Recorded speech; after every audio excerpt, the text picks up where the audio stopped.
What's good, y'all? It's me, Tinfinity, and today I'm going to be basically breaking down a few beginner tips for photography and just, some good words of advice for anybody who wants to go into photography or just wants to know a little bit more about photography, because photography was actually one of my first loves, and ever since I was younger, I could literally remember me always having a camera. So if you want to stick around and find out more, please do. So first, I want to start off with my gear. We're going to be breaking down gear first because I really feel people have this misconstrued message about better gear equals better pictures. That's not necessarily true. You really just have to work on your craft and really want to be in love with it. So we're actually going to start off with the very first camera, DSLR, I should say, that I ever possessed. This actually is not my camera. This is the Canon T3i. And it's a crop sensor. There are different sensors on cameras that basically resize the picture. And so this is a crop. And this one is full size. This is the Canon 5D Classic, and this is a Canon T3i. So first I want to get into the T3i. This is a very old camera, however, it is very reliable and trusty. Of course, you start off with the standard kit lens, but then 2 or 3 years in having this camera, this is actually my sister's camera. She's the one who purchased this, but she didn't really use it, so I was just like, hey, can I use your camera? And she was like, sure, why not? The kit lens wasn't doing it for me, so I did a lot of research. Prime lenses are so amazing. Of course, zoom lenses as well, but there's different reasons for different lenses. But yes, this has video capability and amazing picture quality. It's able to shoot RAW, and yeah, for videography, this is great. However, I would just suggest getting an actual video camera because DSLRs, even though they do film amazing video, you have to have someone manually focus it every time a subject is moving. So for instance, if I were to be vlogging, of course, cute distance right here, right? However, every time that you would need to get the subject into focus, you would have to hold the shutter button halfway. Even though the lenses for this type of camera are pretty quiet, you still hear the gears in the background. So yes, I really love this camera because it's so easy to use, and it also has a flip out screen. This is one of the biggest things that I really love about this camera, is that you're able to flip it out. This is for all Canon DSLRs, or the Rebel series at least. For instance, the T7i, all eyes have the flip out screen, and that's for intelligence, I want to say. Don't quote me on that though. But yes, big widescreen, enough to see a lot of things, and that's what I really love about this. We have a Canon 5D Classic. This was a big boy that I purchased with my own money. Even though it wasn't as expensive as that one, this still is amazing. This is my shooter. This is my reliable, good, trusty.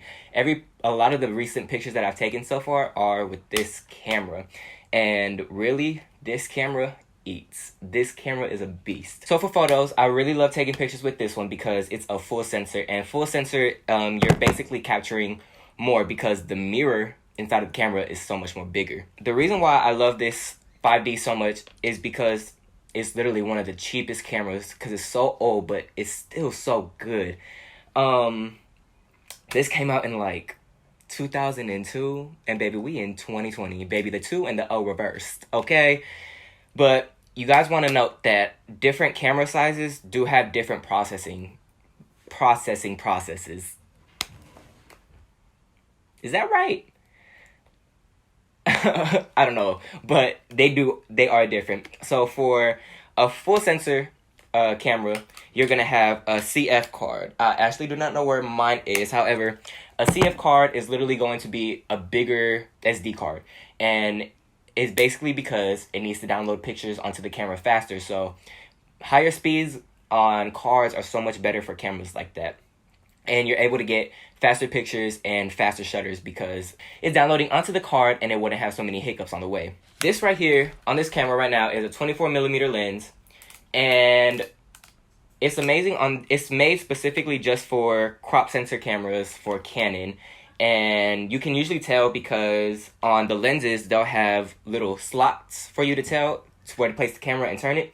This one has a square on it, so you will not be able to use this on a full sensor camera, which is my Canon 5D Classic. for my video camera, I have the Lumix G7. With this video camera, with the Lumix G7, you have your standard kit lens, which is this one. It's just a basic 14-42, and really, I would say it's good for vlogging and all that. However, for me, I want to get more into camera work and depth of field and all that, basically becoming a director of photography.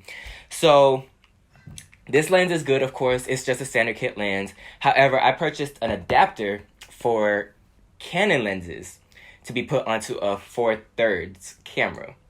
So basically, this Lumix G7 in front of me that y'all are seeing me on right now, it's mirrorless. However, it is a very, very, very tiny sensor, causing your lenses to be much more zoomed in.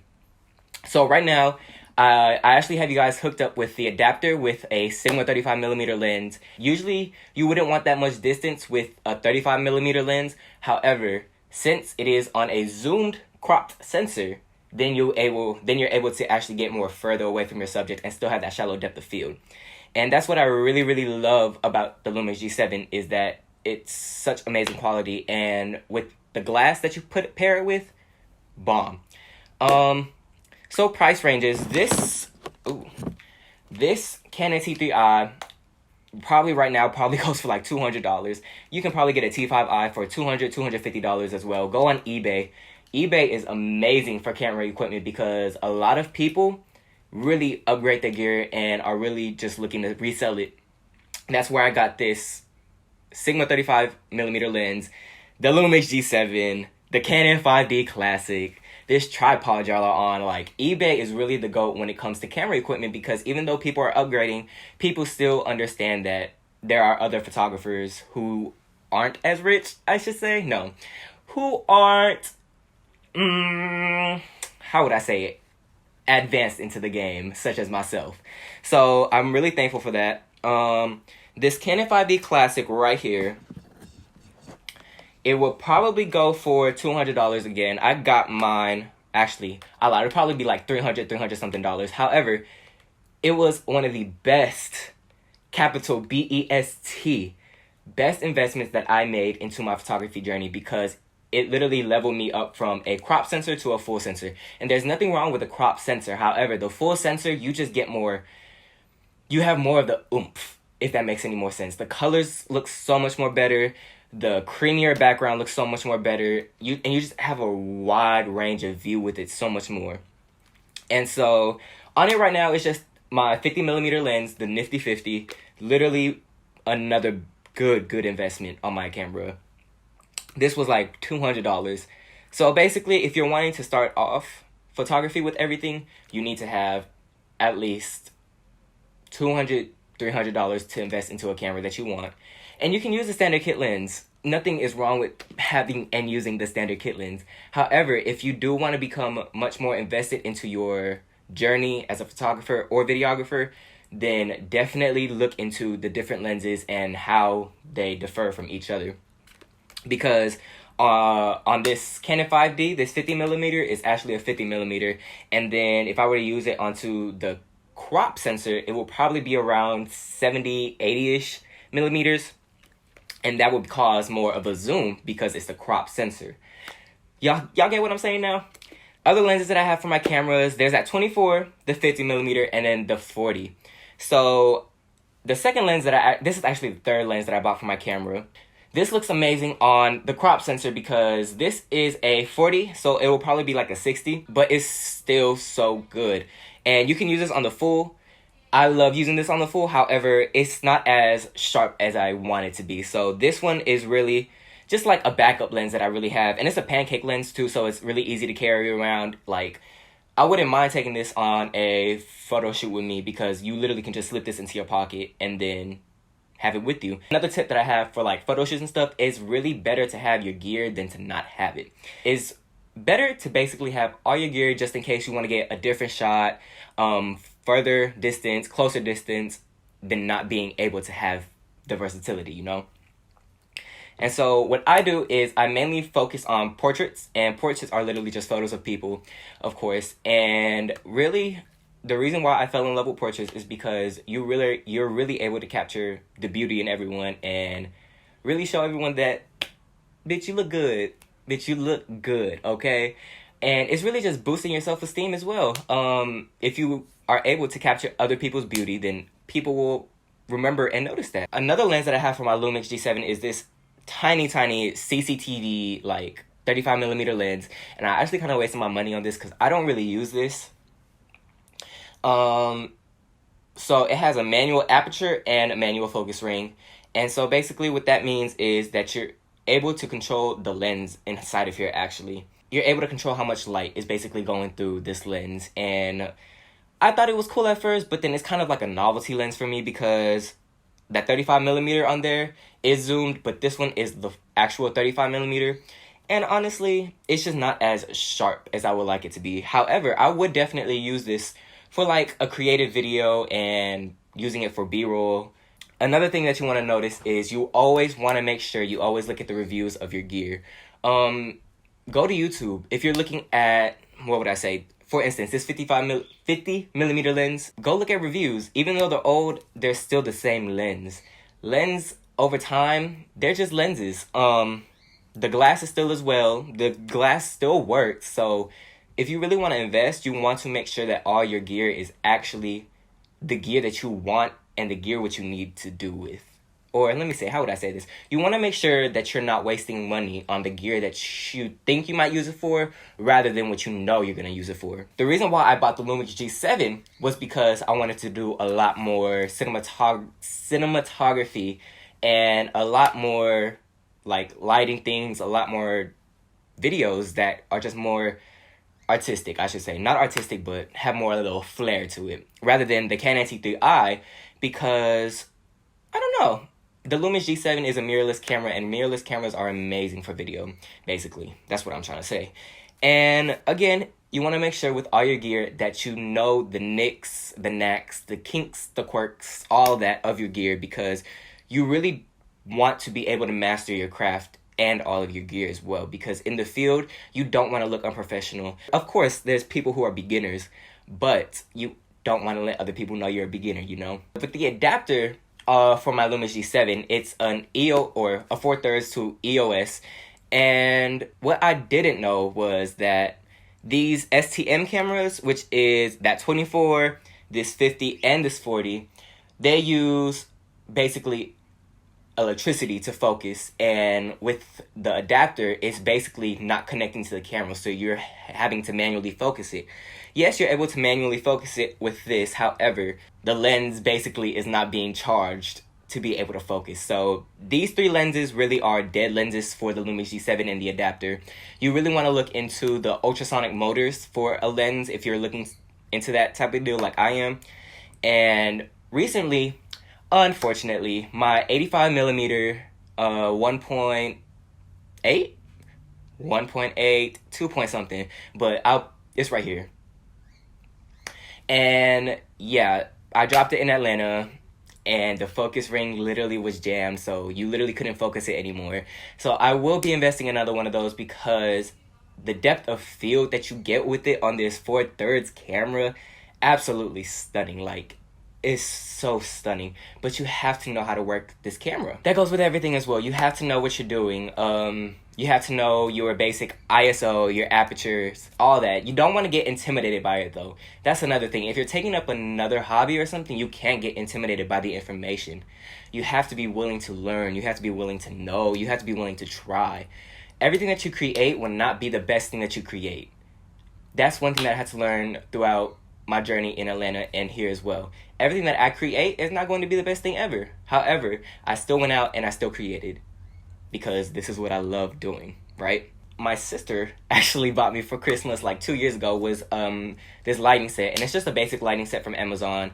I don't know how much it costed, but you want to make sure that the flash is actually one that you want. So a lot of people think that you're able to just throw up a white sheet as a background and have a light on you as a flash. Yes, that's true. However, studio shoots use speed lights, and I don't own a speed light because those are very expensive, but if you go to a studio, you're able to just rent that out as well. So speed lights are a connecting piece that you put on top of your camera right here where this little metal part is, and it connects to the flash basically, and you're able to set your aperture, your ISO and all that. And every time you would click the shutter, then the flash will go off instead of it being just a constant light. And honestly, constant lighting needs to be for videos instead of photography. So that's what I'm using, this light right here. If y'all can tell, when I move my arm right here, it's a little shade right there. I also have a natural light source, but the lighting is giving me that warmth. Y'all see what I'm saying? Another tip, you always want to keep your lens covers and all of that again, because you don't want to get caught in a situation where you're literally out somewhere and your lens is, your sensor is literally just exposed to dirt and dust. That's one of the worst things you can do. You don't want to touch your sensor at all unless you're cleaning it. I haven't even touched my sensors. Maybe they could use a cleaning, but I'm not gonna do it because I don't know what I'm doing. So I'm gonna leave y'all with 3 tips to elevate your photography, basically. One is composition. Composition is so important in your pictures. Your photo can literally go from this to this with the right composition. Composition is so important because lines, symmetry is what pleases the eye. Of course, off balance and stuff is used for photos. However, for me, I love my pictures nice and neat, where you can tell that everything was placed there for a reason. And yes, you won't have power to move things in the background, but you can move your subject. Tip 2, your subject is the part of the photo you want to be looking at, not your background. So, I know a lot of people starting off as beginner photographers go to the biggest graffiti wall that they can find, the biggest artwork they can find. I don't really shoot with graffiti in the background only because the background's just going to become blurry and you're not really able to tell all the artwork in it. I don't know how to describe it. You just don't want to have your subject in front of something that's distracting them from the picture, you know? If you want to have a blurrier background, please move the subject closer to you and furthest away from the background. And if you don't want a blurry background, then move the subject closer to the background. So that's basically the best instance where you have just a simple wall and then maybe a chair in front or something. Just like this picture right here. And so, as you can tell, the subject is very close to the wall and not that far away from the wall, so you're able to tell the details on the wall and the door. But if you want your subject to be more focused and your background blurrier, then you would take your subject, move it away from the background, and then have it closer to you. And then my third tip would be, don't be scared. Don't be scared to try new things. Don't be scared to try new angles. Don't be scared to climb things to get the angle. Don't be scared to walk through things to get the angle. Like, you literally cannot be scared in this new journey. You have to try out all these new things. You have to find what you don't like, what you do like, what you're with, what you need to improve on, what your strong suits are. Everything just comes in a full circle when it comes with photography to me. You're capturing someone else. And so you want to be able to convey how they would think in their head how they look and how you think they look. So for me, really, photography really is just a way to express colors. I love colors. Colors are literally what we see through every day. Complementary colors, primary colors, other colors. You really want to be able to craft a piece of work that you're proud to say that you did, you know? And again, not everything you're going to create is going to be the best piece of work that you have done. However, it is your job to not become discouraged every time you see a bump in the road. You know what I'm saying? A bump in the road is just a bump in the road. Baby, there's still a road. Keep it pushing. Keep it pushing. The bump right there ain't going to do nothing to you. Get over it. If you want to invest in a camera, you really want to look at all of its aspects as well. You want to go look at basically how they look on different lenses, how they look processed, how they look edited, how they shoot raw. For me, I shoot raw because that gives you much more of a plain surface to work with, and then you're able to add the colors, the contrast, the shadows, the highlights afterwards. Because if you have the camera set on dynamic resolution or something like that, the camera is basically editing that for you, and then you're going to have to re-edit it the way you want it to look. And that's just a lot of work. I'd rather just have what I'm seeing on this camera, and then I'm going to add my own little Timmy taste to it afterwards. You know what I'm saying? Lenses. I have a 24mm lens, a 40mm lens, a 50mm lens, and a 35mm lens. The only different branded lens that I have is this Sigma 35mm lens, and that was my big boy purchase. Recently, in January, I purchased this off of eBay, and it was not well under retail, but it was definitely cheaper than retail, and the lens has done me so well. Digging into the lens, I really saw that it did have some autofocus problems. However, that's not a problem with me because usually when I'm shooting photos anyway, I only use autofocus when I'm not sure. And I have a pretty good aim with manual focus and tweaking it to make it sharper. So I knew that was one of my strong suits, and I didn't have a problem with that. And that's why I really invested in this 35mm lens. It is so amazing. So amazing. Literally, just look at the quality. Quality. Oh, amazing. But yes, again, you want to make sure that all the gear you purchase is gear that you are going to use. Don't be like me and waste money because you saw a cheap lens. Sure, it's a cool novelty lens, but I literally have not used this at all. All that gear was purchased since the span of 2016, I want to say. This was one of the very first shoots that I did with the Canon T3i and the 50mm lens. It was so different because prime lenses, you have to really get used to prime lenses. They're not zoom lenses where you can just zoom in and zoom out. You actually have to move on your feet to get to the subject or get away from the subject.